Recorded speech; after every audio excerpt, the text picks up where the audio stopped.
seperti itu ya. Halo? Ya, Ibu. Ya.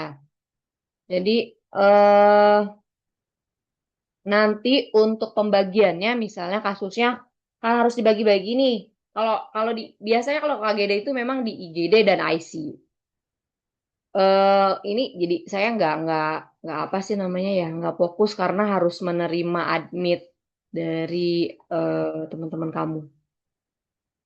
Nah, karena dibagi-bagi ada yang di HIV, ruang HIV ya, ada di ruangan yang lain selain di IGD. Di sini saya mau menjelaskan bahwa gawat daruratan itu bukan hanya di IGD maupun di ICU. Walaupun spesifikasi gadar kritis itu memang di IGD dan ICU. Tapi kita bisa temukan masalah-masalah kegawat daruratan itu di ruangan-ruangan yang lainnya. Contohnya ketika ada kegawat daruratan atau emergency di ruangan lain itu akan mengaktifkan code blue misalnya.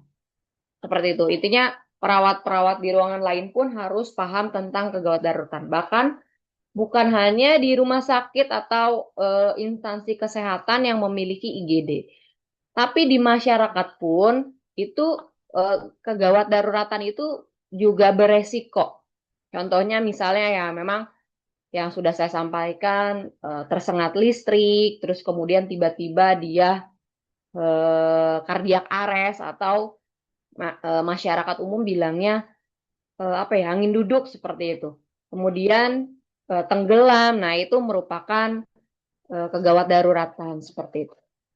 Keracunan dan lain-lain, kebakaran dan lain-lain itu kegawat daruratan. Jadi intinya nanti jangan hanya berfokus dengan ruangan IGD maupun di ICU saja. Walaupun memang gadar itu di IGD, kemudian nanti kritisnya itu di ICU. Nah,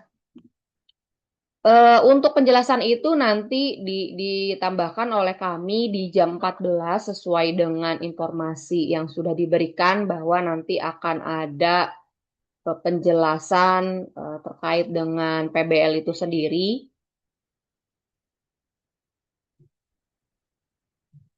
Ini awal wajib tanggal pengkajian, misalnya hari Senin kamu sudah mulai melakukan asesmen.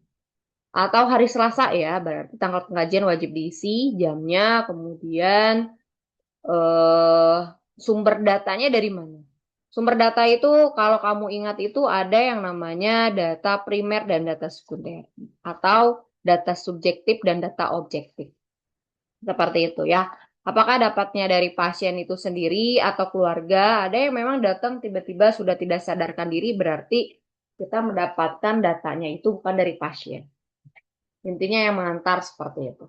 Ataupun memang ada data yang kita dapatkan dari keluarga si pasien. Seperti itu. Kemudian eh atau rekam medik ini khususnya identitas. Bukan rekam medik ini saya jelaskan ya, saya tekankan sekali lagi. Jangan pernah ambil resum yang perawat sudah buat. Tolong ya direkam medik. Tapi kamu melakukan asesmen atau melakukan pemeriksaan fisik secara langsung. Ya, walaupun misalnya pasiennya nih, misalnya kan memang ada nih nanti yang ditempatkan di ruang HIV dan lain-lain seperti itu ya. Karena dia sudah masuk di udah hari ketiga seperti itu. Nah, hari ketiganya jangan ambil data di hari pertamanya gitu. Ya. Jadi intinya data ini data yang kamu kaji di saat ketika hari itu kamu melakukan asesmen. Kemudian nama di sini tolong dilengkapi. Kemudian identitas lah. Ruangannya di mana? Apakah di IGD gitu ya atau di ruangan yang lain ya. Kecuali ICU ini bukan di ICU. Nanti yang kritis ada lagi formatnya. Eh tanggal masuk, jam ini tanggal masuk kapan dan hari pertama dia masuk ya, pasien masuk.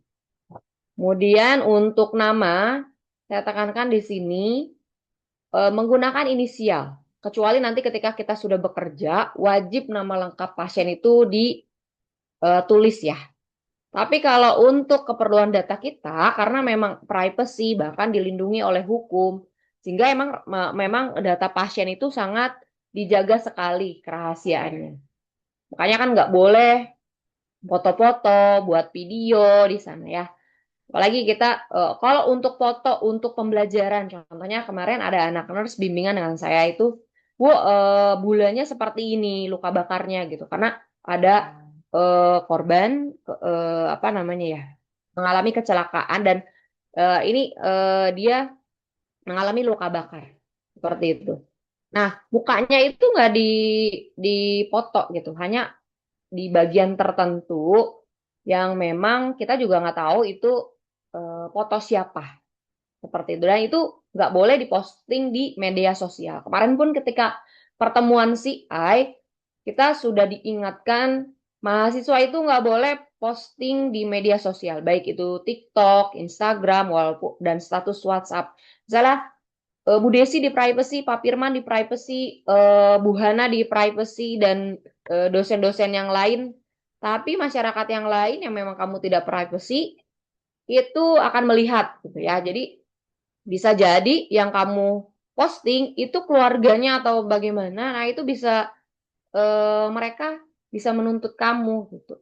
Karena menyebarluaskan tanpa seizin dari pasien tersebut atau keluarga pasien tersebut. Jadi intinya tolong diperhatikan di sini ya. Kenapa saya bilang harus inisial? Misalnya contohnya pasiennya namanya Rika, seperti itu berarti Nyonya Rika, NYR, sorry, NYR, seperti itu. Lihat juga apakah dia sudah nyonya atau masih nona gitu ya. Kalau untuk laki-laki sih semuanya ya, eh, baik itu dia sudah menikah itu biasanya TN. Itu pun untuk yang dewasa. Tapi kalau anak-anak, kamu harus paham usia yang menurut WHO anak-anak itu sampai usia berapa. Tuh ya.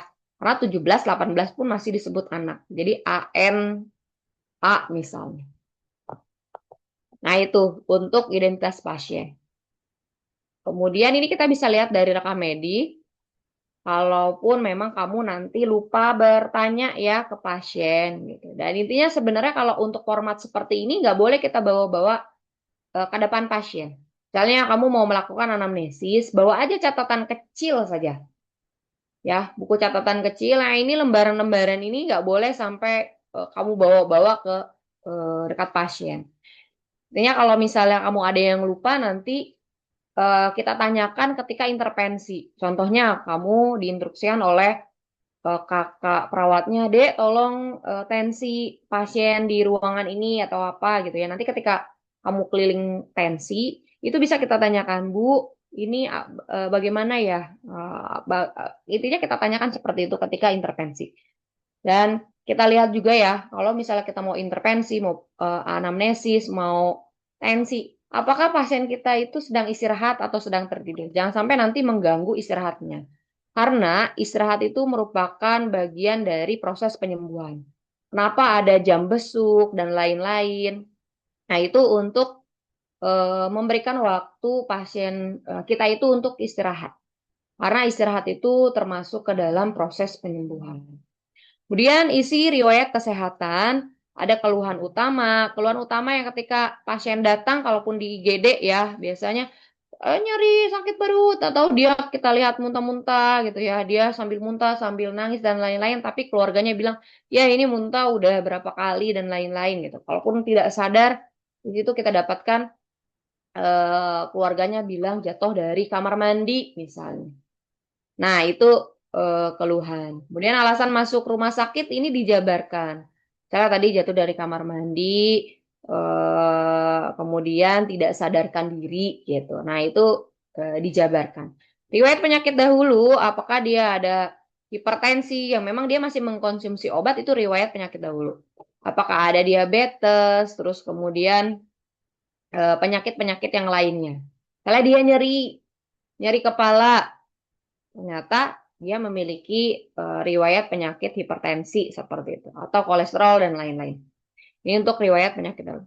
Nah, ini untuk di IGD.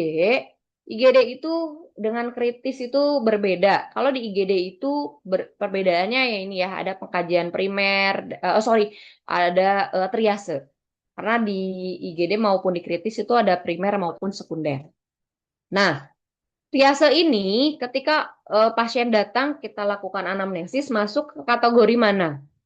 Ya, misalnya di kategori satu itu hampir semuanya ada data ini, ada nih contohnya ada sumbatan total, kemudian adanya distres pernapasan gitu ya.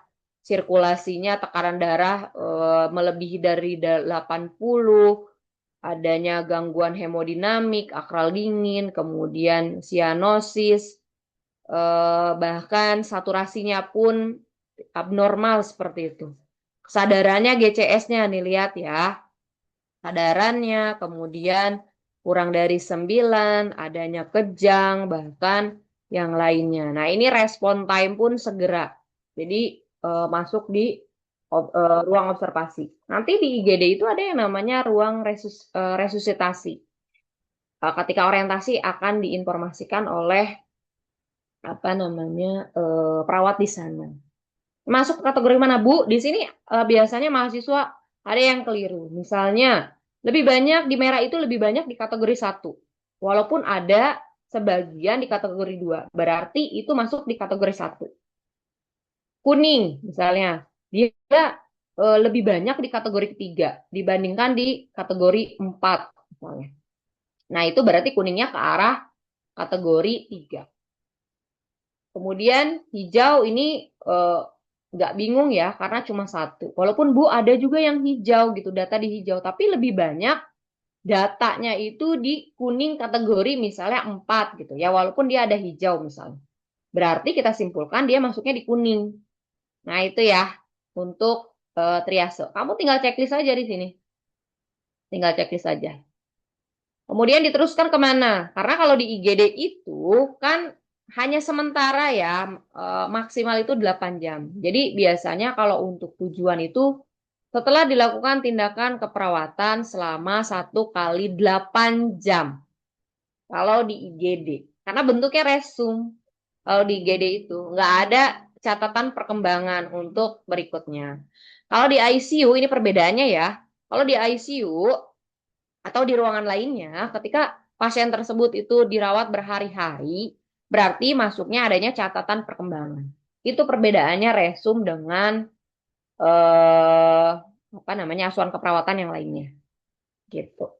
Nah, apakah dia diteruskan ke rawat inap atau dipulangkan atau dirujuk, gitu ya.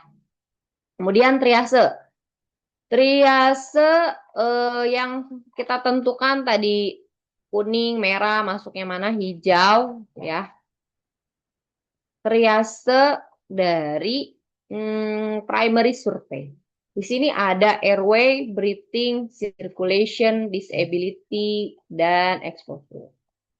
Kemudian kita tentukan satu-satu yang pernah saya bilang. Karena eh, harus ditentukan apakah ada masalah di airway-nya, apakah ada masalah di breathing-nya, ya walaupun di pengkajian ASKEP yang lainnya itu ada per sistem.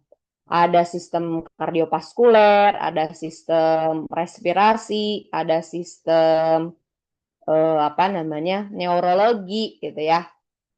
Nah itu ada juga. Tapi kalau di IGD ini memang spesifik seperti ini.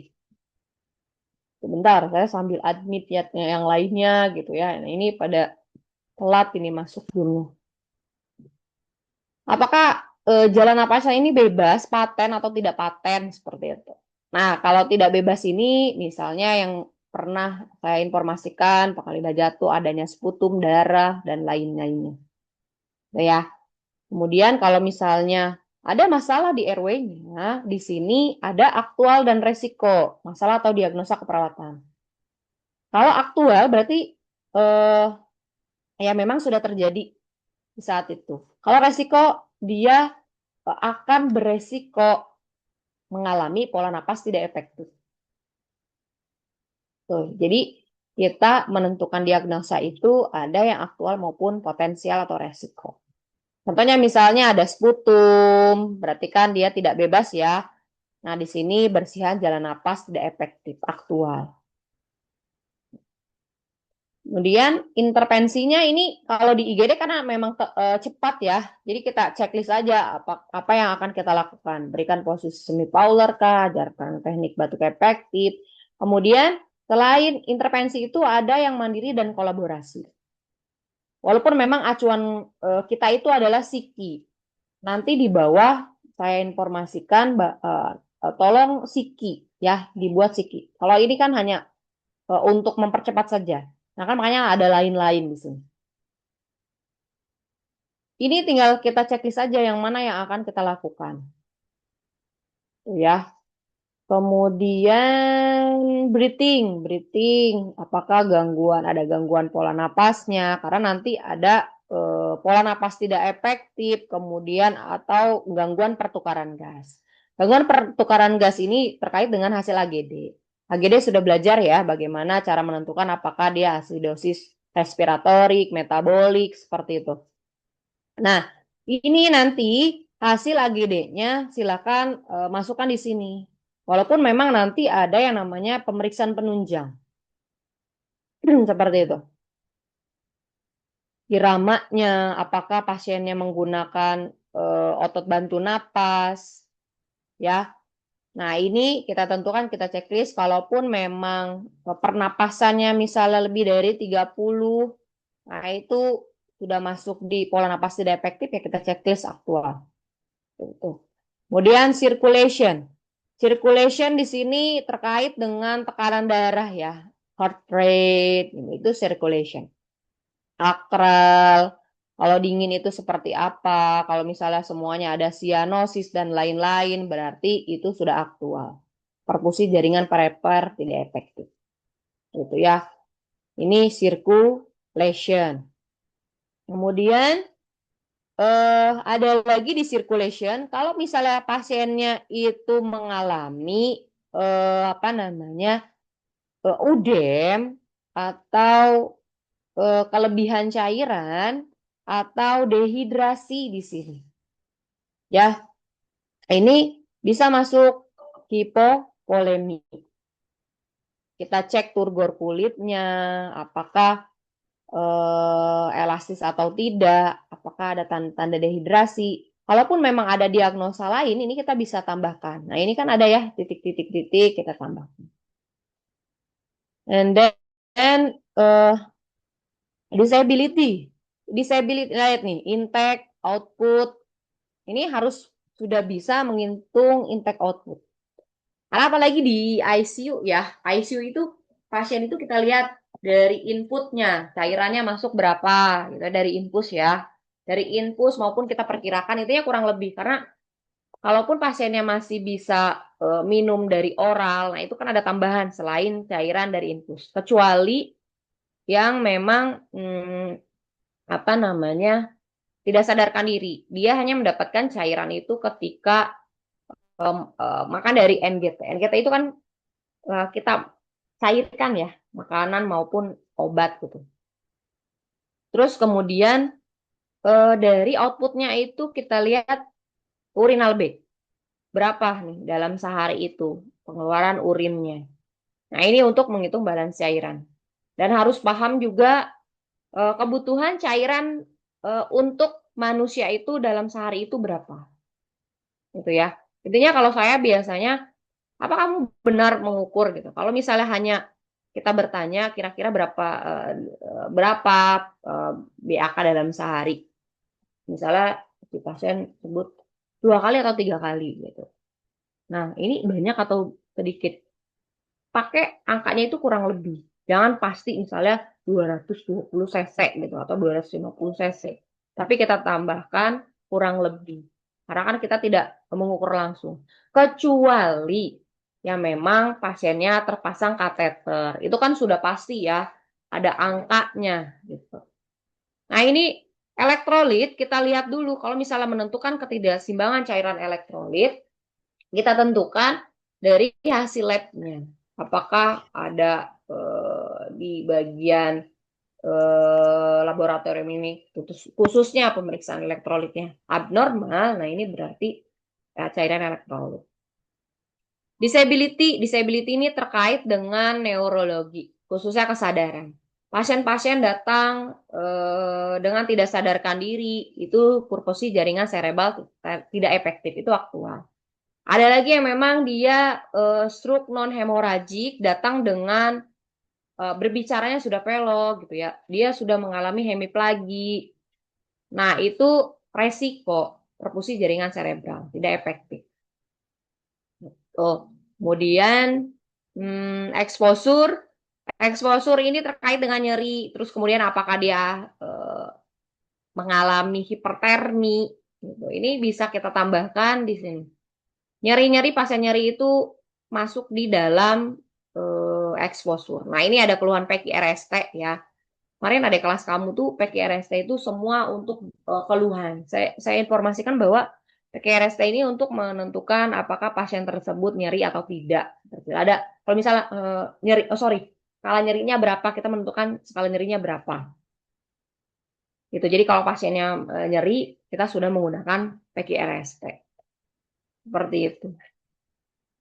Lanjut di secondary survey, ini biasanya kalau saya ya, ini per sistem atau memang yang mengalami keluhan saja.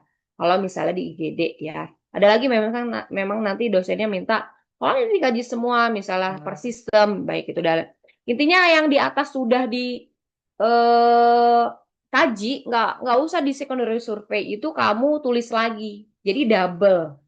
Kalau saya sih prinsipnya ketika memang di sistem lain tidak bermasalah, kamu tulis saja. Ini tidak kalau saya ya, tidak ada keluhan gitu ya. Semuanya normal, baik itu di torak, abdomen dan lain-lain. Walaupun ada keluhan boleh ditambahkan gitu ya. Misalnya yang di atas belum terkaji, itu di secondary survey itu boleh ditambahkan keluhannya. Gitu.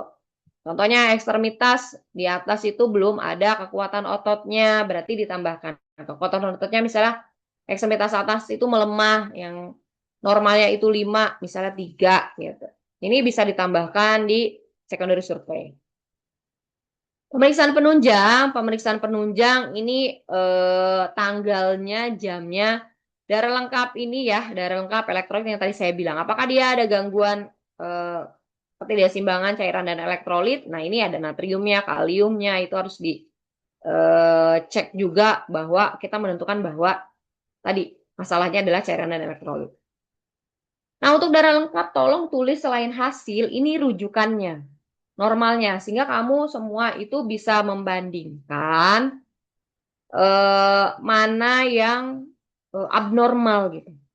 Hanya kan kita itu belajar itu harus paham yang normalnya terlebih dahulu.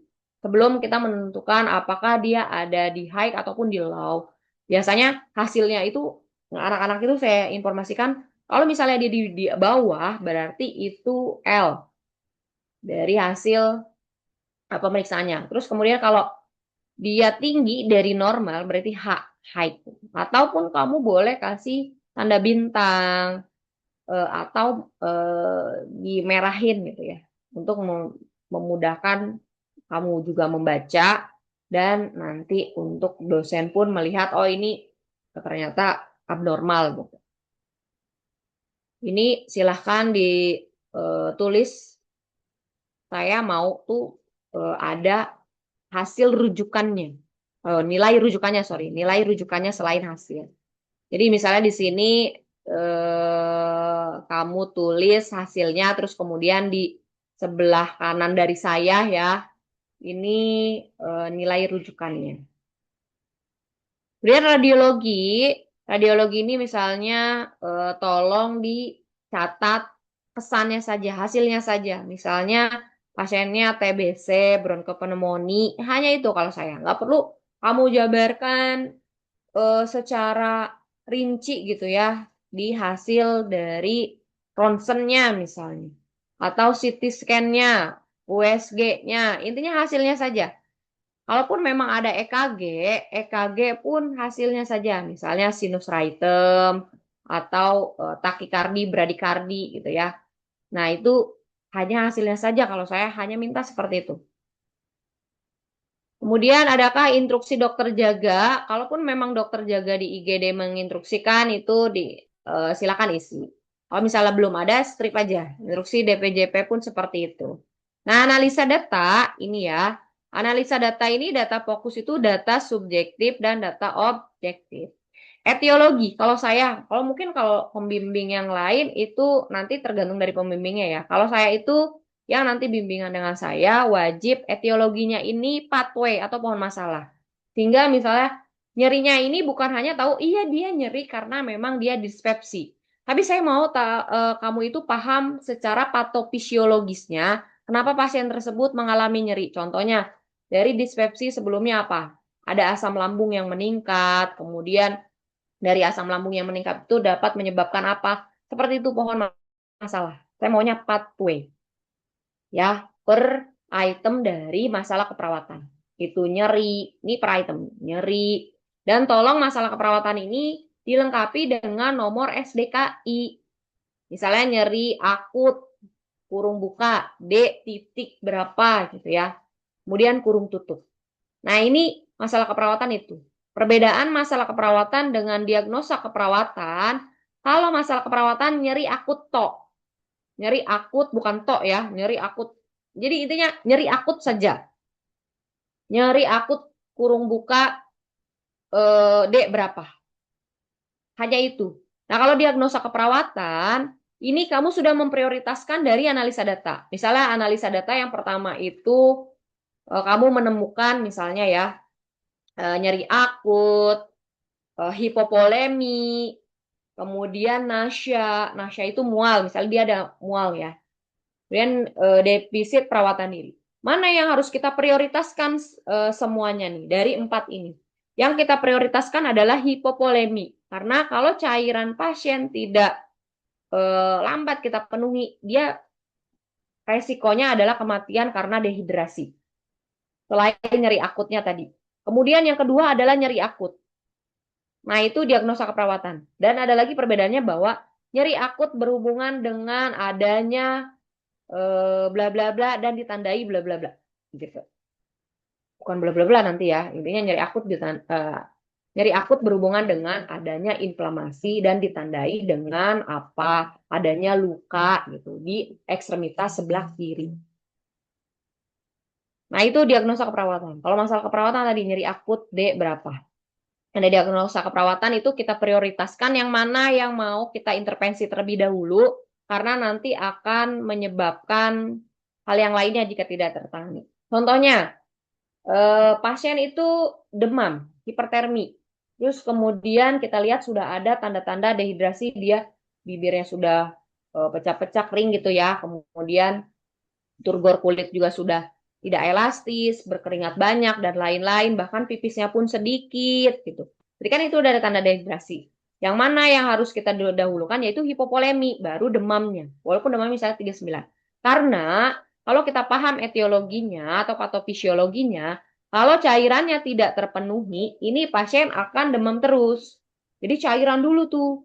Nah, otomatis nanti cairan tercukupi akan menurun demamnya gitu ya, diharapkan akan menurun demamnya seperti itu ya. Tadi kan ada apa, nyeri akut, hipopolemi, terus kemudian satu lagi apa tadi ya saya lupa. Jadi intinya nasya ya, kemudian habis nyeri akut nasya baru terakhir defisit perawatan diri di sini. Jadi intinya kita prioritaskan dulu yang pertama di sini, tanggal jam parap kamu di sini ya, bukan parap perawat di sana tapi parap kamu di sini karena kamu yang melakukan. Nah, intervensi ini ada tujuannya itu kamu acuannya adalah SLKI dan intervensi ini SIKI. Ya. Jadi SIKI pun ada nomornya, SLKI pun ada nomornya. Diagnosa keperawatan wajib banget di sini menggunakan SDKI.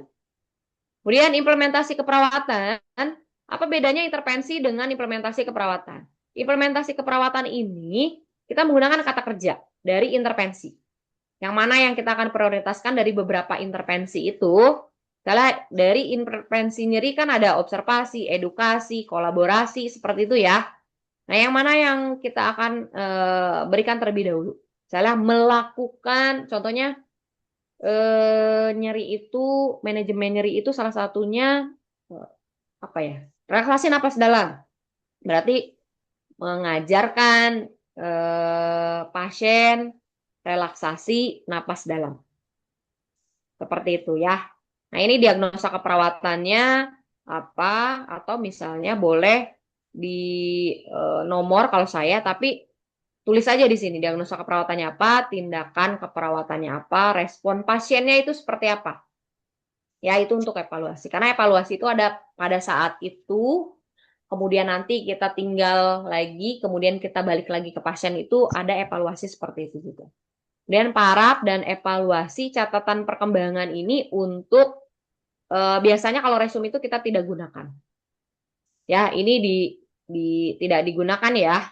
Kalau evaluasi di apa namanya?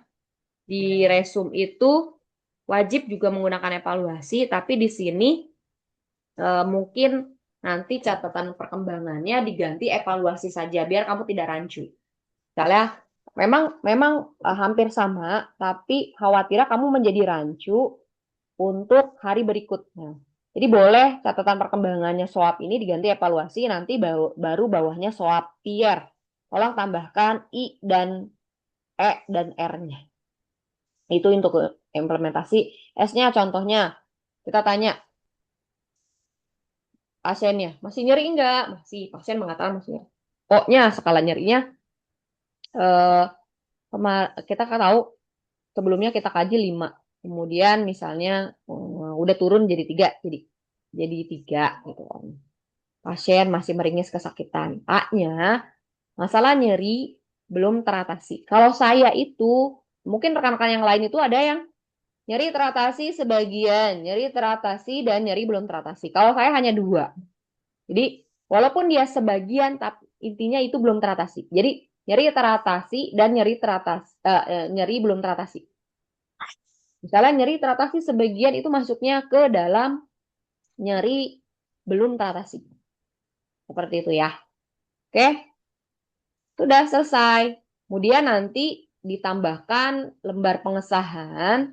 Lembar pengesahannya itu isinya adalah resum, boleh ditulis resum asuhan keperawatan pada Tuan A dengan misalnya hipertensi di mana kamu di ruangan mana, apakah ruangan IGD atau ruangan mana ya, karena nanti bukan hanya di IGD.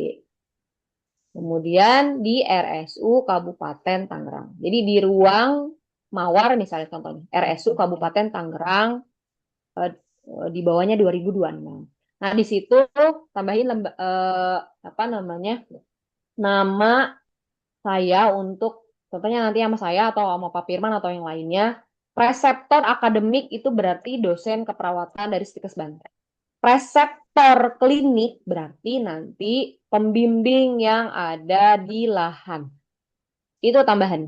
Nanti tanda tangan saya atau tanda tangan pembimbing kamu, kalau kamu sudah mengerjakan resume ini, kemudian ditambah tanda tangan dari preseptor klinik atau si A yang memang membimbing kamu di sana. Kemudian ada cap ruangan, ya. Jadi itu bukti. Karena saya nggak yakin nih, misalnya apakah ini benar tanda tangan dari pembimbing kamu atau tidak, kemudian ditambah dengan, intinya tolong ditambah dengan cap untuk validasi. Oh, berarti benar nih kamu melakukan. Gitu. Untuk ASKEP ya, resum ini sebenarnya adalah ranahnya pembimbing akademik atau preseptor akademik dari Stikes Banten. Nah, kalau untuk pembimbing dari lahan, atau preseptor klinik itu hanya mengetahui, oh iya benar ini ada pasien ini kemarin yang hipertensi gitu. Nah, itu hanya itu. Kemudian beliau nanti tanda tangan. Jadi intinya arahnya adalah kalau untuk asuhan keperawatan ini adalah ranahnya dosen Stikes Banten gitu ya. Oke, untuk eh resume mau ada yang ditanyakan sebelum saya ke format kritis. Ada yang mau ditanyakan atau Ibu lanjut? izin bertanya. Boleh. Untuk pengisian resume itu kita ketik apa kita tulis tangan ya, Bu? Oke, kalau untuk pelaporan nanti saya itu minta dalam bentuk soft file. Jadi nanti kamu itu mengumpulkan ke saya itu dalam bentuk soft file dan di apa namanya drive kalau saya. Jadi nanti di ruangan saya itu nggak ada numpuk-numpuk banyak laporan askep dari kamu gitu. Jadi kalau saya ya, nanti kan kita ada persamaan persepsi dengan pembimbing lainnya, dengan Pak Firman, dengan Bu Hana gitu ya. Kalau saya itu maunya itu nanti tanda tangan dari saya maupun tanda tangan dari pembimbing klinik itu di-scan sama kamu. Sisanya nanti kamu ketik. Kalau untuk di awal, misalnya kamu mau bimbingan nih sama saya ya, kalau saya ya, itu kamu print dulu, terus kamu tulis tangan terlebih dahulu sebelum kamu ketik. Gitu. Jadi saya nggak mau nanti ketika bimbingan itu kamu datang dengan handphone. Intinya kamu print satu lembar resumnya, terus kemudian kamu isi tulis dulu. Nanti kalau untuk pengumpulan baru kamu ketik. Kalaupun misalnya memang, Bu, saya udah ketik, kemudian saya print, ya silahkan. Nanti akan saya informasikan, misalnya saya datangnya di hari apa untuk bimbingan.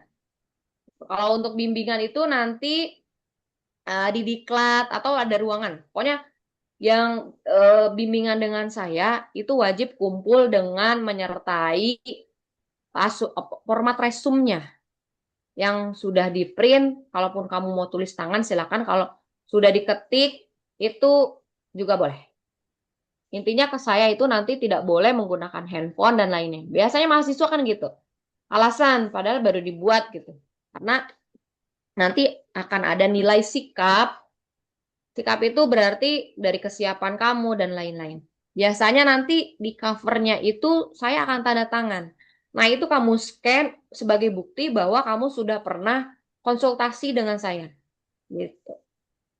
Nanti masuk ke dalam link drive. Kalau saya maunya drive. Seperti biasa, kalau untuk resume maupun askep kritis nanti masukkan ke drive. Saya nggak mau nanti di meja saya itu numpuk-numpuk berkas dari resume dan askep. Untuk logbook dan lain-lainnya nanti pun di-scan. Jadi kalau saya ya ada folder misalnya resume dan askep kritis, eh, kemudian ada nama-nama kamu khusus yang bimbingan saya di situ masuk scan logbook, scan absensi, kemudian scan dari apa namanya askep itu sendiri. Kalaupun nggak di intinya yang askep itu sebenarnya kalau kamu sudah ketik, tinggal scan cover yang sudah saya tanda tangan kamu pernah konsultasi dan lembar pengesahan saja gitu. Tinggal nanti kamu jadiin PDF. Kalau saya seperti itu. Gimana? Baik, Ibu, terima kasih. Ya, sama-sama.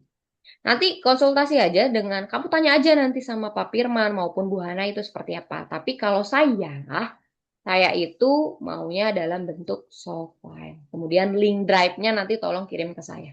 Gitu ya. Oke, ada lagi yang mau ditanyakan? Kalau Ibu, tidak Ibu ada, mau tanya. ya. Kalau tidak ada, saya mau ngejelasin apa namanya? Resum, aske Ibu mau tanya. kritis. Ya, Tadi kan PQRST itu kan untuk nyeri ya, Bu. Jadi kalau tidak ada nyerinya berarti tidak usah tidak perlu menggunakan dikaji. PQRS. Betul, tidak Oke, perlu Ibu. dikaji. Intinya kalau pasien kita tidak ada keluhan nyeri, nggak perlu kamu kaji PKRST-nya. Maupun yang lainnya, misalnya di RW-nya tidak bermasalah, ya udah strip aja, tidak ada masalah, atau kamu tulis saja, tidak ada masalah di RW, tidak ada masalah di circulation, gitu. Jadi focusing nanti di eh, yang pasien keluhkan saja. Kalau di GD kan gitu cepet, nggak head to toe dia. Nah, kita keluhannya apa? Nyeri di kaki ya. Penanganannya nyeri di kaki, nggak ditanya tuh perutnya atau bagaimana yang lainnya gitu ya. Ya, berarti kita focusing di kaki saja. Nyeri di perut, berarti kita focusing di perut saja. Walaupun yang lainnya misalnya sambil kita cek ya, bukan berarti diabaikan. Intinya semuanya tidak ada masalah. Itu ya Yuli. Lagi? Baik, terima kasih, Ibu. Ibu mau nanya, Ya, kita kan Ada yang dapat di IGD dan ICU. Nah, untuk askepnya itu boleh di IGD ngambilnya atau di ICU Oh, atau ada di yang tidak dapat di ICU, misalnya di IGD gitu kan ya? Hmm, atau Ya, dan ada nanti ini yang satu orang tuh dua-duanya dapat gitu. ada yang satu orang, dua-duanya. Nanti ini dijelaskan ketika kita kumpul dengan Pak Firman dan Bu Hana. Ya, Nashwa. Ini Oke. nanti akan dijelaskan di session di jam 14 nanti. Akan kita jelaskan di mana yang resum dan di mana yang kritis. Atau nanti intinya ikuti arahan dari kami ketika di jam 14. Gitu ya. Nanti Nashwa boleh tanya lagi tekniknya itu seperti apa. Sekarang kita lanjut di format di kritis dulu ya, Oke, terima kasih, Bu. Nashwa ya. Oke.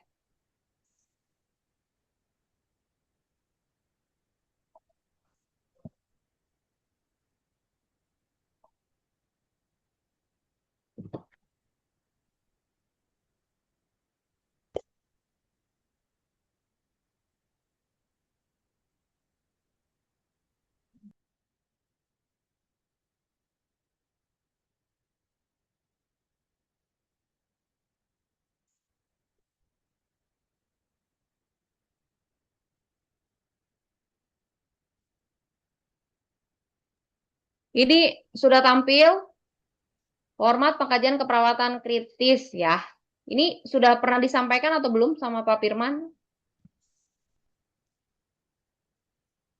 Halo? Kalau kelas A sudah Bu sama Bu Hana.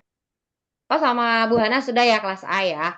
Jadi yang kelas B Dabo ya Apa sudah? sama Kak Firman. Firman. sudah dijelaskan sama Pak Firman. Udah, tapi dijelasin lagi Udah aja, Bu. Bu. Wah Iya Bu. lah. Bu Oke, oke. jelasin lagi aja. Mungkin saya menambahkan ya, karena yang memang lebih pahamnya itu adalah Pak Firman di ahli kritis. Kalau saya biasanya di IGD, ESUM. Nah, ini untuk format kritis, ya seperti biasa, identiti dari pasien kita inisial ya. Nah, ini Pak Firman sudah menuliskan inisial pasien. Walaupun nanti saya tegaskan lagi, jangan sampai ketika kamu kerja lupa, karena sudah terbiasa ketika kuliah itu inisial. Tapi kalau untuk kerja itu wajib nama lengkap pasien. Bisa jadi dalam satu ruangan itu nama sama, tetapi yang membedakan adalah nomor rekening ya. Nomor rekening biasanya berbeda. Dan wajib banget kita itu harus memvalidasi dari si pasien kita, dari tanggal lahir gitu. Itu wajib. Lagi kita memberikan obat ya, tanggal lahirnya sudah benar atau belum. Jangan fokus dengan nama saja. Karena nama, bahkan tanggal lahir pun juga bisa sama khawatirnya. Apa yang membedakan? Nomor rekening itu. Kita wajib banget validasi. Karena khawatirnya kesalahan pemberian obat atau intervensi yang lainnya. Nah, komunikasinya wajib seperti itu. Tanggal masuk RS, tanggal masuk ICU, ya berbeda yang tadi saya bilang. Karena bisa jadi ketika kamu ketemu itu, di hari ketiga dia sudah perawatan di ICU. Bagaimana untuk melihat data di ICU biasanya ada medreknya. Sudah diajarkan belum sama Pak Firman terkait dengan baca format selain asuhan keperawatan ini? Karena nanti kamu itu di ICU itu ada mengisi ya, mengisi format dari perkembangan status hemodinamik, perkembangan yang lainnya, cairannya di situ wajib kamu paham. Kalaupun nanti memang hanya targetnya observasi, tapi benar-benar harus wajib mengetahui. Karena nurse itu, kamu itu ya memang sudah sangat dibolehkan untuk mengisi dokumentasi tersebut. Kalau Bu, kita kan masih observasi ya di ICU, betul sekali. Tapi, kalaupun memang diberikan kesempatan oleh kakak perawat di sana setelah diajarkan sama mereka itu, tolong jangan sia-siakan hal tersebut gitu. Jadi intinya kita tuh kepo terkait dengan keluhan pasien, kemudian intervensi yang dilakukan di ICU atau di IGD itu seperti apa, kemudian kepo bagaimana sih itu penulisannya gitu. Dan intinya Biar kamu nggak kena marah sama kakaknya di sana, lihat dulu kondisinya. Kalau kakaknya memang sedang riuh dan lain-lain gitu ya. Apalagi memang ini pasien-pasien kritis seperti itu. Ya, tanyanya nanti ketika memang beliau-beliaunya itu sedang tidak terlalu crowded. Itu yang eh, kita harus melihat momen yang tepat untuk bertanya. Jangan sampai cuma main handphone, yang penting dinas itu saya nggak mau seperti itu. Karena kita itu keterkaitannya dengan nyawa manusia, bukan benda mati. Jadi tolong dipahami itu. Nah, biar saya nggak lupa nih, mumpung ingat ya, di ICU itu wajib menggunakan baju yang memang khusus untuk di ICU. Nggak boleh ya, nanti pokoknya intinya kalau ada yang pakai baju oka keluar-keluar sampai jajan, bahkan ke lotion, biasanya anak-anak tuh pada nongkrong di situ tuh. Itu nggak boleh menggunakan baju oka atau sendal yang memang di oka, di ICU itu. Khusus itu di ICU, silakan ganti baju. Kalau misalnya ada laporan ke saya atau ke Papir, mana atau kita cut aja, udah nggak usah PBL. Ini ya, karena memang terkait dengan resiko tinggi sekali untuk pasien mengalami infeksi nosokomial. Di sana itu kan sangat ini ya, dijaga sekali, banyak memang tindakan invasif, pasien-pasien yang tidak sadar. Walaupun memang di semua ruangan terkait dengan infeksi nosokomial itu semuanya beresiko, bahkan sangat beresiko. Kenapa? Memang anak kecil nggak boleh dan dibatasi gitu. Gagang pintunya saja itu sangat beresiko sekali ketika di rumah sakit. Bahkan kita anggap satpamnya, parkirnya, orang parkirnya pun memang dapat menyebabkan apa ya? Infeksi nosokomial, penyebaran infeksi nosokomial. Nah, intinya ya tapi jangan sampai nanti ih Bapak kan nanti bisa juga loh menyebarkan infeksi. Enggak seperti itu, tapi kita kan sudah diajari bagaimana pencegahannya. Kamu menggunakan APD, kamu cuci tangan, sudah diajarkan. Bahkan pipe momennya itu jangan lupa ya. Dia tanggal pengkajian, hari rawat, sumber data yang tadi ya hampir sama, data subjektif maupun objektif, alasan masuk di ICU. Itu apa? Ya, sudah tidak sadarkan diri, misal tidak sadarkan diri karena jatuh dari atau misalnya pasien kecelakaan lalu lintas, kan ada yang kepala, cedera kepala ringan, sedang, berat, itu ada banyak. Kita tentukan dari mana GCS. Riwayat keperawatan, misalnya dia eh, riwayat perjalanan penyakitnya, kronologisnya dia memang memiliki sebelumnya sebelum dia tidak sadarkan diri, ada hipertensi, bahkan kolesterol, seperti itu. Riwayat kesehatan terdahulu. Ini semuanya kita jabarkan kalau riwayat perjalanan penyakit. Sampai dia tidak sadarkan diri. Nah, riwayat kesehatan terdahulu silakan bisa aja kolesterol, hipertensi gitu. Nggak perlu dijabarkan seperti riwayat perjalanan penyakit. Kemudian riwayat penyakit keluarga itu misalnya kita tanya apakah ada anggota keluarganya yang menderita penyakit yang serupa, misalnya stroke atau hipertensi atau diabetes seperti itu. Diagnosa medis, ingat ya, perbedaan diagnosa medis dengan diagnosa keperawatan. Medis itu contohnya stroke non hemoragik, stroke hemoragik, diabetes mellitus, kemudian eh, gagal ginjal kronis seperti itu. PKD ya. Terus kemudian diabetes mellitus itu diagnosa medis. Nah, kalau diagnosa keperawatannya, keluhannya, kita ambil dari keluhannya. Karena dari masalah keperawatannya itu kita bisa ambil dari keluhannya. Contohnya misalnya dari hipertensi, dia mengalami nyeri kepala. Diagnosa medisnya hipertensi, berarti diagnosa keperawatannya nyeri akut. Keadaan umum, kesadarannya, ya, ini harus paham, baik yang di IGD maupun di semua ruangan. Kesadaran itu harus benar-benar sudah tertera di apa ya namanya, memori. Saya nggak mau bilang di luar kepala.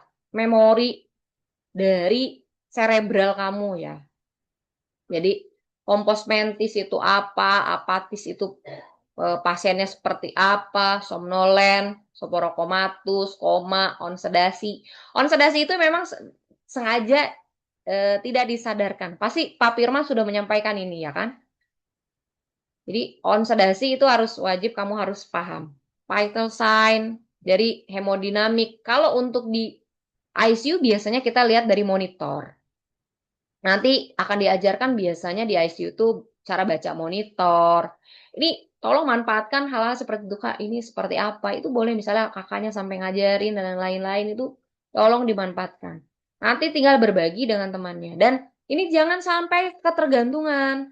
Misalnya ketergantungan sekali ya. Bahkan askep pun sampai dibuatkan atau jadi apa ya? Teman-teman juga kan yang lain juga ada targetnya tersendiri gitu. Jangan sampai nanti menyusahkan teman yang lain. Kalau nggak bisa, tolong ditanyakan langsung dengan pembimbing. Atau kitanya memang aktif belajar. Misalnya contohnya, kita sekelompok dengan siapa nih ya.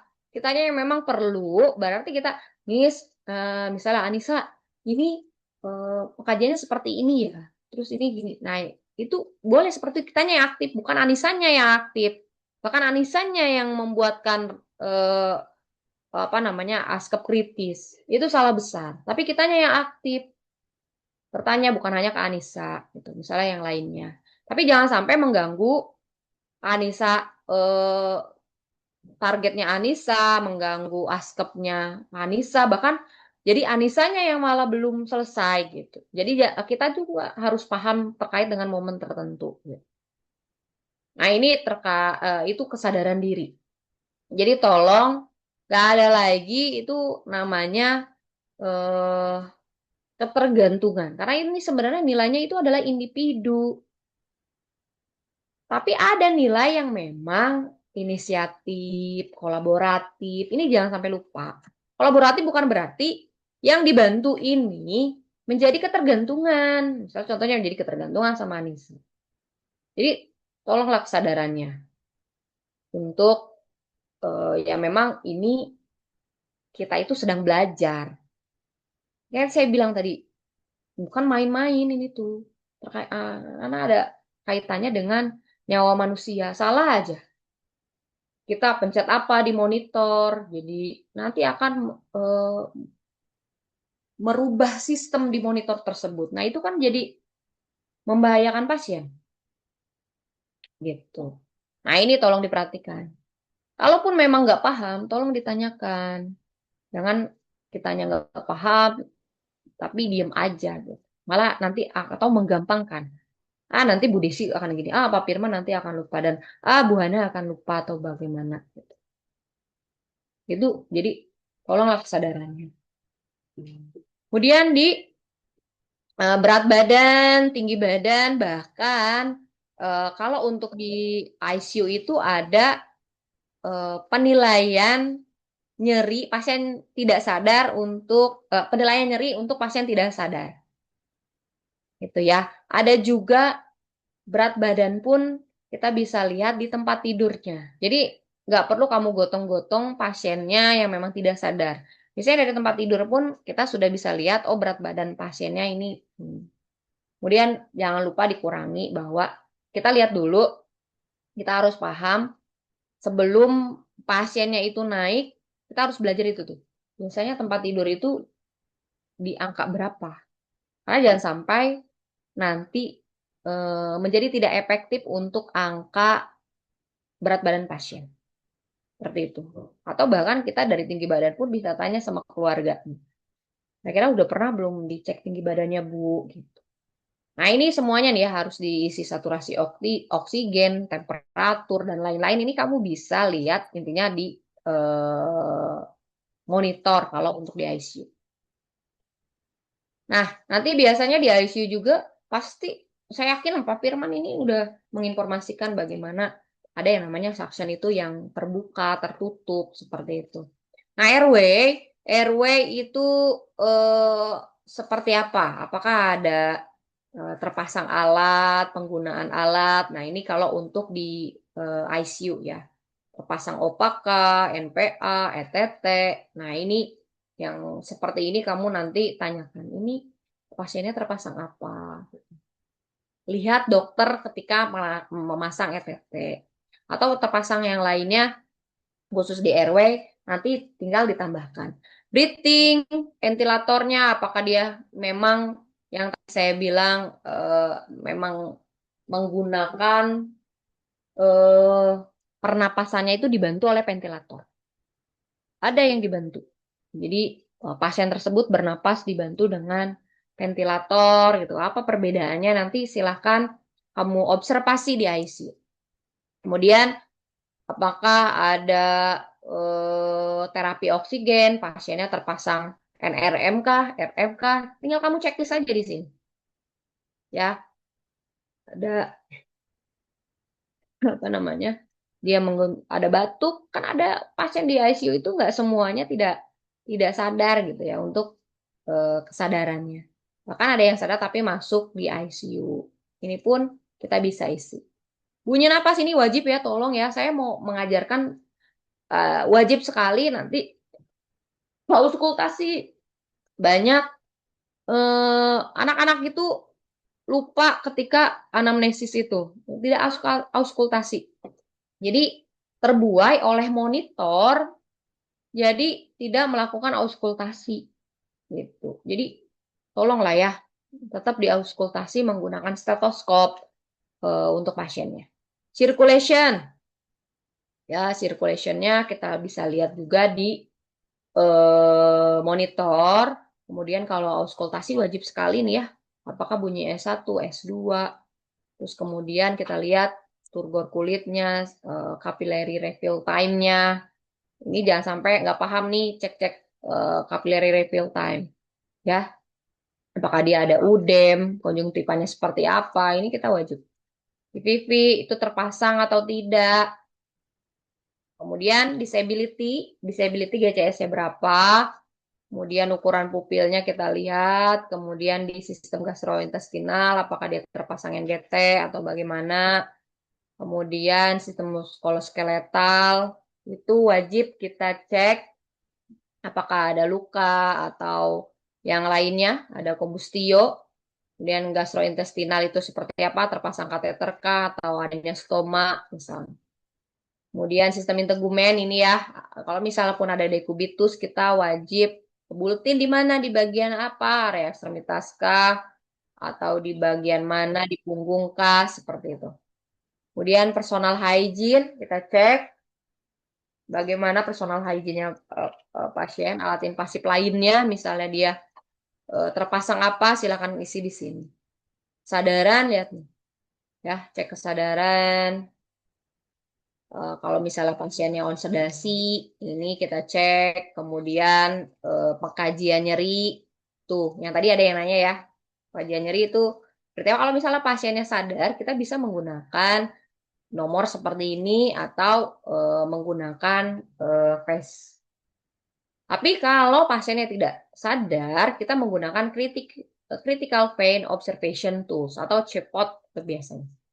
Ekspresi dari si wajahnya itu seperti apa, kita bisa lihat ya dengan biasanya kalau Pak Andi tuh coba kamu tekan di area sternumnya, apakah dia masih merasakan atau ketika kita tidak tekan pun dia masih meringis gitu, walaupun matanya tertutup.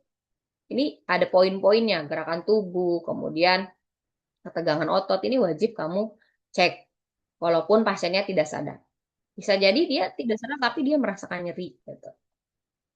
Gitu ya. Ya, kemudian tetap komunikasi. Tolong tindakan apapun komunikasi. Karena pasien yang tidak sadar tapi dia masih mendengar. Ketika pasien meninggal pun ini organ yang terakhir itu ya ini telinga. Karena kan kalau di dalam agama tertentu khususnya Muslim ya itu biasanya dibacakan ayat gitu. Karena memang organ terakhir itu yang tidak berfungsi itu paling terakhir itu adalah telinga, pendengaran. Kondisi psikologis itu seperti apa? silakan dikaji, kajian sosial, ekonomi, spiritual, kalaupun memang datanya, kan ingat ya, data itu kita bisa tanyakan kepada keluarga, seperti itu. Selain memang pasiennya. Nah, screening nutrisi seperti apa di sini? Ya, kita bisa screening, tinggal diceklis saja. Pasien penilaian jatuh, bahkan ada pasien-pasien yang memang ditandai ini resiko jatuh, gitu ya. Beresiko jatuh. Nah, ini kalaupun memang Bu nggak ada ya kita lewatin aja. Jadi seperti itu. Jadi nggak usah bingung. Kalaupun memang tidak ada pasien tersebut resiko jatuh atau bagaimana ya nggak usah diisi. Hasil laboratorium. Nah ini ya pemeriksaan hasil satuan nilai normal bahkan interpretasi. Kalau apa namanya? Kalau hasil laboratoriumnya contohnya interpretasi itu ya tadi EKG misalnya hasilnya itu seperti apa, kesannya, ya sinus takikardi apa, sorry, sinus rhythm apa takikardi, bradikardi seperti itu. Kalau untuk hasil laboratorium yang hasil satuan dan lain-lain ini untuk khusus laboratorium, darah lengkap, kemudian urin seperti itu ya, proses, terapi obat, ini nama obat, dosis, rute, indikasinya, bahkan biasanya indikasinya ini maksudnya keterangan ya, untuk apa. Dosisnya itu seperti apa, rutenya, apakah menggunakan dari oral, kemudian intravenous, seperti itu. Kebutuhan edukasi, ini wajib ya, karena kalau kamu baca di Siki pun harus ada edukasi. Nanti kamu akan lihat, perawat-perawat sana itu akan edukasi ke keluarga. Kalau di ICU ya. Bu, bagaimana edukasinya ya? Pasiennya nggak sadar, masa kita bacakan, Assalamualaikum Bapak, hipertensi adalah gitu ya, ketika pasiennya tidak sadar, tidak. Tapi ada edukasi dengan keluarga pasien. Nanti kamu observasi kakaknya ketika di ICU itu sedang memberikan edukasi. Kemudian analisa data, data subjektif, objektif, etiologi. Ingat ya kalau yang sama saya, mungkin kalau sama pembimbing lainnya hanya satu misalnya. Tapi kalau saya itu pohon masalah, pathway, jadi pohon, menggunakan pohon masalah. Masalah keperawatan, kemudian diagnosa keperawatannya, intervensinya Siki, tujuan atau kriteria hasil ya. Kalau itu berarti 2 kali 24 jam, kecuali di IGD 1 kali 8 jam. Implementasi keperawatan tadi ya dari Siki, perbedaannya itu tadi kamu mau memprioritaskan yang mana dari diagnosa keperawatan nyeri, misalnya intervensinya yang mana dulu tuh ya. Intervensi dari observasi atau edukasi atau yang lainnya, tinggal di sini menggunakan kata kerja. Melakukan, membersihkan, memberikan gitu ya. Evaluasi keperawatan ini tambahin ya, Soapier ya, I dan ER. Silakan ditambahkan. Selesai. Nanti kalau untuk hari kedua di ICU berarti menggunakan catatan perkembangannya ini saja, yang evaluasi keperawatannya saja. Jadi nggak perlu lagi kamu anamnesis dari atas sampai bawah ini. Tinggal kamu buat yang catatan perkembangan ini saja. Oke, selesai. Apakah ada yang mau ditanyakan? Bu mau bertanya. Ya. Jadi kan itu ada 4 minggu ya Bu, IGD, ICU, sama ruang-ruang kayak mawar, raster gitu Bu. Jadi yang buat hasil itu hanya di IGD dan ICU aja kan ya Bu? Nanti kita akan bahas karena mungkin ada yang nggak melalui rute IGD atau ICU. Saya nggak dapet ruangan ICU, Bu. Nah, ini. Jadi nanti akan kita bahas di jam 14. Oke? Kita akan bahas di jam 14 karena yang tadi saya bilang ada yang memang tidak masuk di IGD dan ICU, dan bukan berarti format ini hanya untuk di IGD maupun di ICU. Jadi momen-momen tertentu di ruangan lain pun ada yang target kegawat daruratannya, misalnya yang sudah disampaikan oleh Kaprodi mungkin ya. Jadi kegawat daruratan itu di mana saja terjadi kegawat gadar dan kritis. Bagaimana saya ngomongnya ya? Karena biasanya memang di ICU maupun di IGD, tapi ditempatkan di tempat lainnya sehingga kamu bisa berbagi nanti momen dengan teman-teman. Oh, ternyata di ruangan ini pun ada loh target gadarnya seperti itu. Sehingga memberikan pengalaman seperti itu. Tapi kalau nurse nanti kamu memang wajib kalau untuk gadar kritis itu di ICU maupun di IGD. Nanti ada yang memang item yang seharusnya di ICU tapi di IG di ruangan itu tidak ada, itu boleh dilewati. Makanya nanti di jam 14 itu akan kita bahas terkait dengan asuhan keperawatan. Siapa nanti yang askepnya yang dikritis dan resum gitu. Itu ya, Yuli. Jadi nggak saya bahas sekarang karena nanti di jam 14 akan kita jelaskan. Oke, ada lagi yang ingin ditanyakan? Kalau nggak ada, saya akhiri. Nanti nggak usah khawatir, akan kami bimbing ya. Karena di Gadar Kritis itu, kalau nggak salah itu saya, Pak Firman dengan Bu Hana. Dan nanti yang dapat sama Pak Firman atau Bu Hana atau dengan saya, akan kami bimbing terkait dengan asuhan keperawatan. Gitu ya. Bukan berarti nanti nunggu Bu Desi dulu deh, tapi enggak, kita tuh nanti ngebimbing kamu. Kita lihat kamu sudah mengisi sampai sejauh mana, kemudian menyimpulkan masalah keperawatannya bahkan intervensinya, baru nanti kalaupun memang ada yang perlu ditambahkan dan lain-lain ketika bimbingan gitu ya. Kemudian logbook itu jangan lupa diisi. Kalau saya tadi intinya kalau yang bimbingan dengan saya itu saya maunya soft file di link drive saja gitu. Oke, ada lagi? Jika tidak ada pertanyaan, eh, saya akhiri pertemuan kali ini yang memang di hari Minggu ya. Mohon maaf sekali lagi. Karena memang bingung juga waktunya. Kemarin Jumat saya janji Jumat. Ternyata ada kerjaan yang memang tidak bisa saya tunda karena urgent gitu ya. Jadi bisanya hari Minggu. Sabtu pun ada kegiatan juga dosen-dosen keperawatan sehingga tidak bisa. Jadi mohon maaf bisanya di hari Minggu. Dan selamat menjalankan PBL, kemudian tetap kompak ya, tapi jangan sampai harus paham lah, jangan sampai menyusahkan atau memberatkan dari teman-temannya. Dalam arti yang tadi saya bilang, ketergantungan sekali, intinya sama-sama belajar ya. Ini jangan sampai ketergantungan sekali. Itu kalaupun memang ada yang tidak dipahami, silakan tanya saya, tanya Pak Firman, tanya Bu Hana, dan pembimbing lahan di pembimbing lahan. Gitu. Komunikasi wajib pesan saya, etika perilaku, jangan sampai nanti etika perilaku kemarin sudah disampaikan di diklat ketika kita pertemuan CI, tolong mahasiswa ini terkait dengan etika perilakunya itu diperhatikan. Karena menjadi catatan ya, kalau misalnya etikanya, perilakunya, kalau ada semuanya disapa. Baik itu ketika kita masuk, mau bertemu dengan siapapun, dengan pasien pun. Bahkan kenapa ketika kita dinas itu nggak boleh main handphone ya. Nah itu kan terkait dengan etika. Bahkan yang itu yang paling parah banget, udah banget banget ya, sampai masuk medsos, pasien yang tidak sadarkan diri, berdarah-darah dan lain-lain, tolonglah jangan sampai seperti itu ya. Itu saja dari saya. Si Pen tolong di screenshot, udah screenshot belum?